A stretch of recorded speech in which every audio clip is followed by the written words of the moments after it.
Halo semuanya, perkenalkan aku Sofi Theodora Sitompul, NIM 17221020 dari Program Studi Ilmu Aktuaria Angkatan 2022.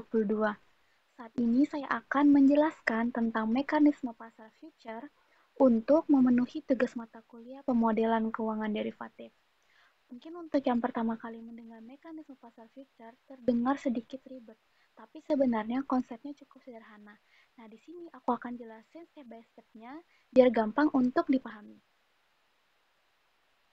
Yang pertama ada definisi umum.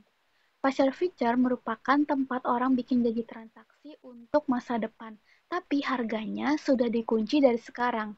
Aset yang bisa diperjualbelikan atau diperdagangkan itu macam-macam, misalnya emas, minyak, kopi, gandum, bahkan mata uang. Kenapa orang mau pakai futures? Karena harga barang di masa depan itu tidak pasti, bisa naik bahkan bisa turun. Nah, futures ini membantu kita untuk mengunci harga supaya kita lebih tenang. Ilustrasi mudahnya itu seperti ini. Bayangin kalau misalnya kita membeli tiket bus untuk mudik lebaran seharga 200.000 di hari ini. Pas lebaran, harga tiket naik menjadi 350.000 rupiah. Nah, kamu tetap bisa berangkat dengan harga 200.000 rupiah karena harga ini sudah dikunci dari awal. Itulah gambar sederhana pasar futures atau janji harga di masa depan. Selanjutnya ada mekanisme pasar future. Cara kerja pasar futures ada beberapa tahap. Gampangnya seperti ini. Yang pertama ada pembuatan kontrak.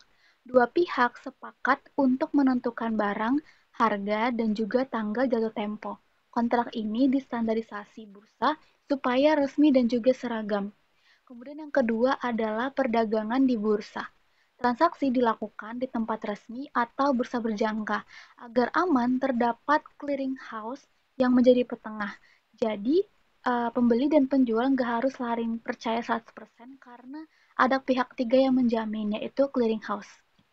Selanjutnya ada margin dan mark to market. Nah, semua peserta menyetor uang jaminan atau margin terlebih dahulu. Setiap hari, harga kontrak disesuaikan dengan harga pasar. Kalau rugi besar dan saldo margin kurang, bisa kena panggilan top up dana atau margin call. Kemudian yang keempat ada jual beli saham jatuh tempo.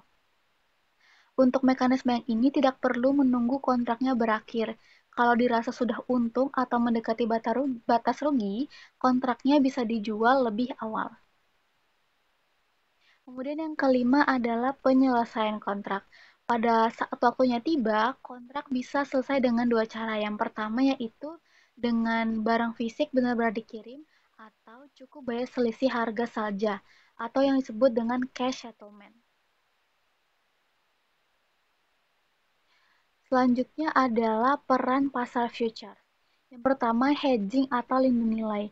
Misalnya, perusahaan mau jaga diri dari harga bahan baku yang sering naik turun. Kemudian ada spekulasi, yaitu orang yang mau mengambil keuntungan dari pergerakan harga. Kemudian yang ketiga adalah arbitrage, yaitu mencari keuntungan dari selisih harga di dua pasar yang berbeda. Selanjutnya adalah contoh. Di sini aku mengilustrasikan bahwa diri kita ini adalah seorang petani cabai.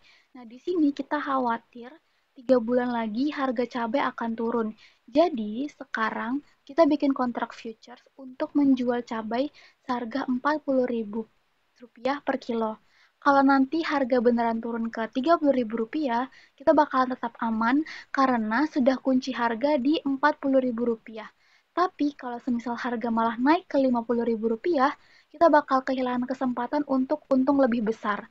Tapi kontraknya tetap harus dijalankan. Nah, supaya lebih relate ke kehidupan sehari-hari, analoginya itu seperti ini. Ketika kita pesan catering jauh-jauh hari untuk suatu acara, kita deal harga awalnya itu adalah Rp25.000 per kotak. Kalau semisal 3 bulan lagi harga bahan naik, kita tetap bayar di Rp25.000 sesuai dengan janji awal. Tapi kalau misalnya harga turun, harga bahan baku turun, ya kita nggak bisa protes untuk meminta harga deal itu turun lagi. Kita harus tetap bayar di Rp25.000. Inilah gambaran sederhana cara kerja kontrak future. Kemudian ada lembaga penting. Yang pertama adalah clearinghouse. Yang sudah saya sebutkan tadi, clearinghouse itu adalah penjamin transaksi yang memastikan pembeli dan penjual itu untuk menepati janji. Kemudian ada broker, yaitu perantara resmi yang bantu masuk pasar future, seperti agen yang memfasilitasi jual beli.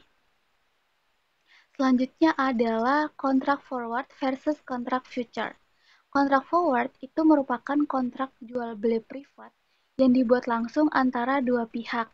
Tidak ada penjamin, fleksibel tapi resikonya cukup tinggi. Kemudian yang kedua adalah kontrak future. Kontrak future ini merupakan kontrak standar yang diperdagangkan di bursa resmi. Dan kontrak future ini dijamin oleh clearinghouse, jadi lebih aman dan juga liquid.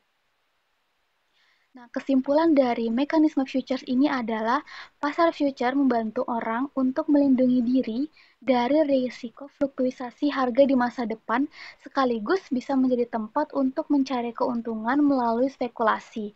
Selain itu, pasar futures juga membuat aktivitas perdagangan lebih aktif, teratur, dan liquid, sehingga mempermudah peserta pasar dalam melakukan transaksi.